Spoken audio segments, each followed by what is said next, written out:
Sejarah sholat dalam Islam memiliki makna yang sangat mendalam dan penuh dengan hikmah. Sholat merupakan salah satu dari 5 rukun Islam dan diwajibkan bagi setiap muslim yang sudah balik dan berakal. Sholat pertama kali diwajibkan bagi umat muslim ketika Nabi Muhammad SAW diangkat ke langit, untuk menerima perintah langsung dari Allah Subhanahu wa Ta'ala agar melaksanakan sholat 5 waktu sehari semalam. Namun jauh sebelum peristiwa Isra Miraj, umat Islam sudah melakukan sholat. Tetapi belum dengan tata cara dan jumlah rakaat yang kita kenal sekarang. 1. Sholat subuh. Sholat ini pertama kali dilakukan oleh Nabi Adam alaihi salam, sesaat setelah beliau diturunkan ke bumi. Ketika itu fajar menyingsing, Nabi Adam lantas melaksanakan sholat 2 rakaat sebagai tanda syukur. 2. Sholat zuhur. Sholat ini dilaksanakan oleh Nabi Ibrahim alaihi salam. Nabi Ibrahim melaksanakan sholat 4 rakaat sebagai tanda syukur setelah Allah Subhanahu wa Ta'ala menggantikan anaknya, Nabi Ismail alaihi salam, dengan seekor kibas saat hendak disembelih sebagai bentuk ketaatan kepada Allah Ta'ala. 3. Sholat asar. Nabi Yunus alaihi salam melaksanakan sholat 4 rakaat setelah beliau dikeluarkan dari perut ikan nun pada waktu asar. 4. Sholat maghrib. Sholat ini pertama kali dilakukan oleh Nabi Isa alaihi salam ketika beliau diselamatkan dari kejahilan kaumnya pada waktu terbenamnya matahari. 5. Sholat isya. Sholat ini dilakukan oleh Nabi Musa alaihi salam setelah beliau menerima wahyu dari Allah di Gunung Sinai. Itulah sholat-sholat yang dilakukan oleh nabi-nabi, sebelum Nabi Muhammad mendapat perintah sholat 5 waktu dari Allah pada peristiwa yang dikenal dengan Isra Miraj. Peristiwa Isra dan Miraj sendiri terjadi pada tahun 620 atau 621 Masehi, di mana Nabi Muhammad melakukan perjalanan malam dari Masjidil Haram ke Masjidil Aqsa, kemudian naik ke langit untuk bertemu Allah. Disinilah beliau menerima perintah untuk melaksanakan sholat 5 waktu sehari semalam. Bagi umat Islam, sholat bukan hanya sekedar kewajiban, tetapi juga merupakan cara untuk mendekatkan diri kepada Allah dan mendapatkan ketenangan jiwa. Saudaraku yang Allah rahmati, alhamdulillah Allah mempertemukan kita kembali di channel ini. Semoga pertemuan kita ini adalah pertemuan yang mendatangkan rahmat dari Allah Ta'ala. Maka tidak ada sesuatu pun yang pantas untuk kita puja dan puji selain Allah Subhanahu wa Ta'ala. Sholawat serta salam, semoga senantiasa tercurah bagi baginda alam, Nabi besar kita, Nabi Muhammad Shallallahu alaihi wasallam, juga untuk keluarganya, para sahabatnya, tabi'in, tabiut tabi'in sampai kepada kita selaku umatnya. Saudaraku yang Allah rahmati, pada kesempatan yang penuh berkah ini, insya Allah kita akan membahas tentang meraih kebahagiaan dunia dan akhirat dengan sholat.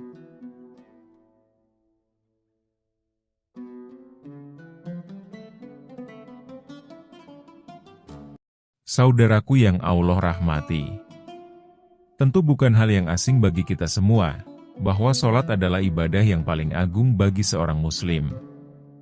Ia adalah rukun Islam kedua setelah syahadat, yang merupakan bukti persaksian kita, ketika menyatakan tiada sembahan yang berhak disembah kecuali Allah Azza wa Jalla. Sholat adalah bukti dari syahadat kita, karena orang yang tidak sholat berarti tidak melakukan penyembahan kepada Allah seperti yang diikrarkan dalam syahadatnya. Dengan demikian, dia bisa dianggap sebagai orang yang berdusta dalam persaksiannya. Saudaraku yang Allah rahmati, tentu, tidak seorang pun di antara kita yang ridho dituding sebagai seorang pendusta. Lalu kenapa masih ada di antara kita, yang masih meninggalkan sholat fardu yang 5 waktu? Berikut ini ada beberapa pertanyaan sebagai bahan renungan bagi kita, yang belum menjaga sholatnya.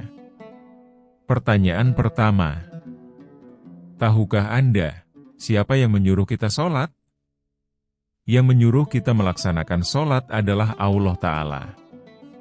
Dia telah berfirman, jagalah sholat yang 5 waktu, Dan jagalah sholat wusto, sholat yang pertengahan, yaitu sholat asyar. Dan berdirilah karena Allah, dalam sholatmu dengan khusyuk. Quran Surat Al-Baqarah ayat 238. Mungkin terasa berat bagi kita untuk melaksanakannya, tetapi cobalah kalahkan perasaan berat itu dengan mengingat bahwa yang memerintahkan sholat adalah Allah, Rob yang menciptakan alam semesta dan seluruh isinya. Rob yang Maha Agung, Maha Kuat, Maha Berkuasa, pemilik surga dan neraka, yang akan menanyai Anda pada hari kiamat nanti tentang apa yang kita lakukan dengan perintah dan larangannya. Dia pula yang telah menganugerahkan kepada kita nikmat-nikmat yang tak mampu kita hitung banyaknya. Maka, pantaskah kita yang begitu kecil dan begitu lemah, yang telah menikmati sekian banyak nikmat yang dicurahkan oleh Allah enggan untuk sekedar berdiri, rukuk, dan sujud di hadapannya?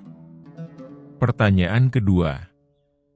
Tahukah Anda bahwa sholat adalah wasiat terakhir Rasulullah Shallallahu Alaihi Wasallam sebelum beliau meninggalkan dunia ini? Pada detik-detik terakhir sebelum beliau kembali kepada Allah, yang beliau ucapkan adalah, As-sholata, sholata, wa ma'amalakat, aima'anukum. Artinya, perhatikanlah sholat, dan perhatikanlah hak-hak budak-budak yang kalian miliki. Hadis riwayat Ahmad dan Ibnu Majah, Syahih. Rasulullah Shallallahu Alaihi Wasallam adalah seorang nabi yang amat sangat cinta dan perhatian kepada kita selaku umatnya, serta sangat menginginkan kebaikan bagi kita. Jika pesan untuk menjaga sholat adalah wasiat terakhir beliau sebelum berpisah dengan dunia, maka tentulah hal tersebut merupakan urusan yang sangat penting bagi kita selaku umatnya. Jika manusia pada umumnya sangat memperhatikan wasiat terakhir dari orang tua mereka sebelum meninggal dunia, maka wasiat Rasulullah Shallallahu Alaihi Wasallam tentulah lebih utama untuk dijaga.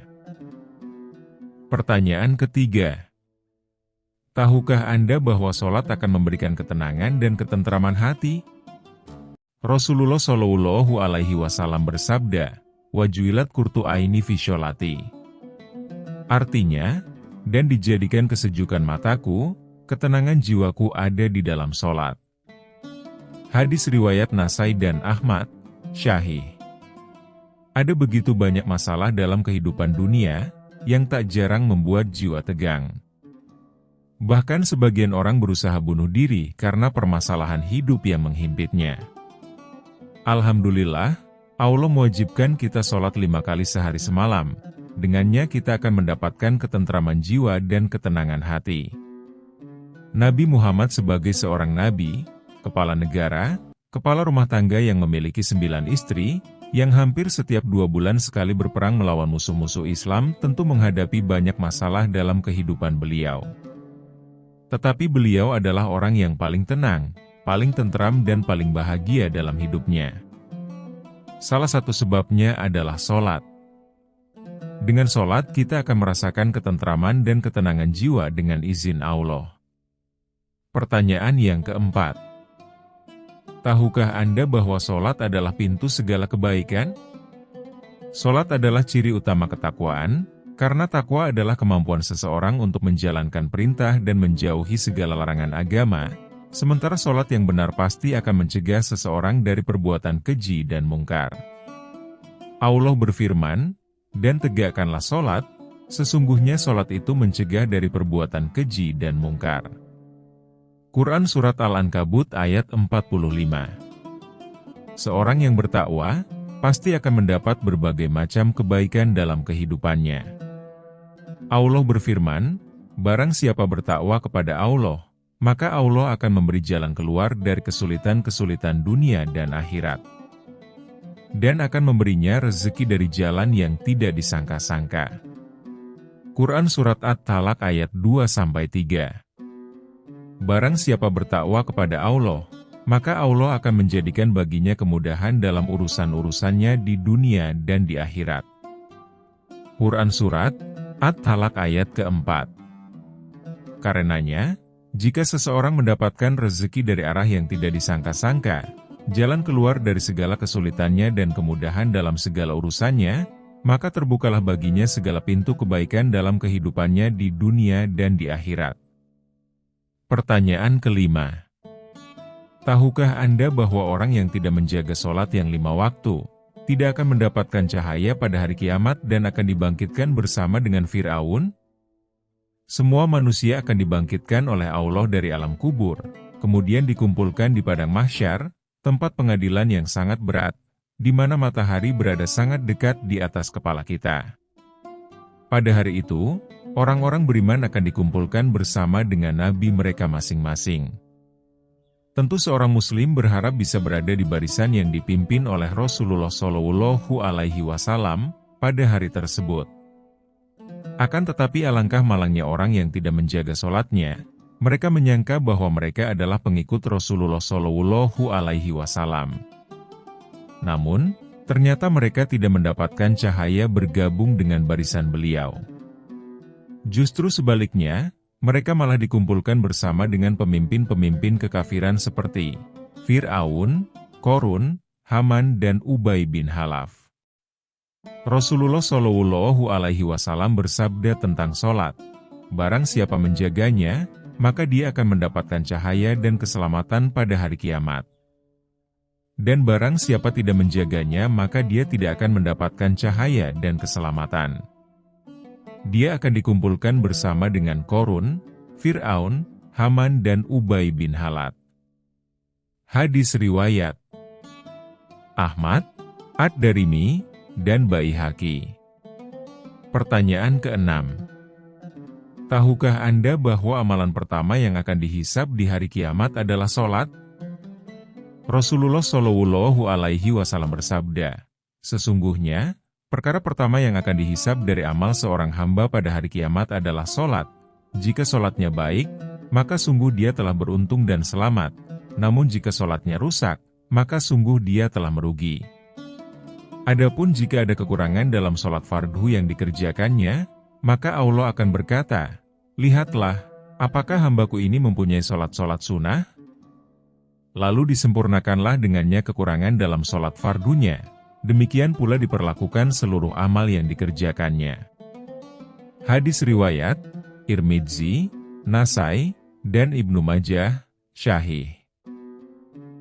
Pertanyaan ketujuh. Tahukah Anda, siksaan yang akan dirasakan oleh mereka yang meninggalkan sholat wajib dengan sengaja? Cobalah Anda tenangkan diri sejenak, dan mencoba membayangkan siksaan yang akan dirasakan oleh mereka yang meninggalkan sholat seperti yang digambarkan Rasulullah SAW berikut ini. Nabi bersabda, lalu kami datangi seorang laki-laki yang terbaring, ternyata ada seorang laki-laki lain di atasnya memegang batu besar. Lalu dia membanting batu itu di kepala orang yang terbaring, hingga kepalanya pecah. Lalu batu itu menggelinding dan orang yang membantingnya, mengikuti batu itu dan mengambilnya kembali. Sebelum dia sampai ke orang yang terbaring itu, kepala yang hancur tadi telah utuh kembali. Dia pun kembali dan melakukan seperti apa yang dilakukan sebelumnya. Jibril berkata, adapun orang pertama yang pecah kepalanya adalah orang yang mengambil Al-Quran lalu melemparnya dan tidur tanpa melaksanakan sholat yang wajib. Hadis riwayat Bukhari. Pertanyaan ke-8. Tahukah Anda bahwa Anda memiliki Allah yang Maha Pengampun, dan akan menerima taubat hambanya yang bersungguh-sungguh dalam taubatnya? Meninggalkan sholat wajib yang 5 waktu adalah dosa yang sangat besar, sampai-sampai Rasulullah SAW menganggapnya sebagai garis yang memisahkan antara muslim dan kafir. Cukuplah hadis di atas menggambarkan betapa pedihnya siksa yang akan menimpa mereka yang meninggalkan sholat fardu dengan sengaja. Beratnya siksaan tersebut menunjukkan bahwa pelanggaran itu adalah dosa yang sangat besar. Akan tetapi kita jangan berputus asa, karena kita masih memiliki Allah yang akan mengampuni segala dosa sebesar apapun dosa itu. Selama kita bersungguh-sungguh dalam taubat, dan tidak menunda taubat sampai menjelang kematian. Allah Ta'ala berfirman, katakanlah, hai hamba-hambaku yang melampaui batas terhadap diri mereka sendiri, janganlah kamu berputus asa dari rahmat Allah, sesungguhnya Allah mengampuni dosa-dosa semuanya. Sesungguhnya dialah yang Maha Pengampun lagi Maha Penyayang. Quran Surat Az-Zumar ayat 53. Rasulullah Shallallahu Alaihi Wasallam bersabda, sesungguhnya Allah tetap menerima taubat seorang hamba selama nyawanya belum sampai di kerongkongan atau sakaratul maut. Hadis riwayat Tirmidzi dan Ibnu Majah, sanadnya hasan. Semoga kita termasuk dalam golongan orang-orang yang mendapatkan taufik untuk bisa beribadah kepadanya. Dan semoga Allah selalu menjadikan kita orang-orang yang menegakkan sholat hingga kita bertemu dengannya. Demikianlah pembahasan kita kali ini, semoga bermanfaat bagi kita semua, dan semakin menambah ketakwaan kita kepada Allah Ta'ala. Mari kita tutup dengan mengucapkan ayatul hamdalah, Alhamdulillah.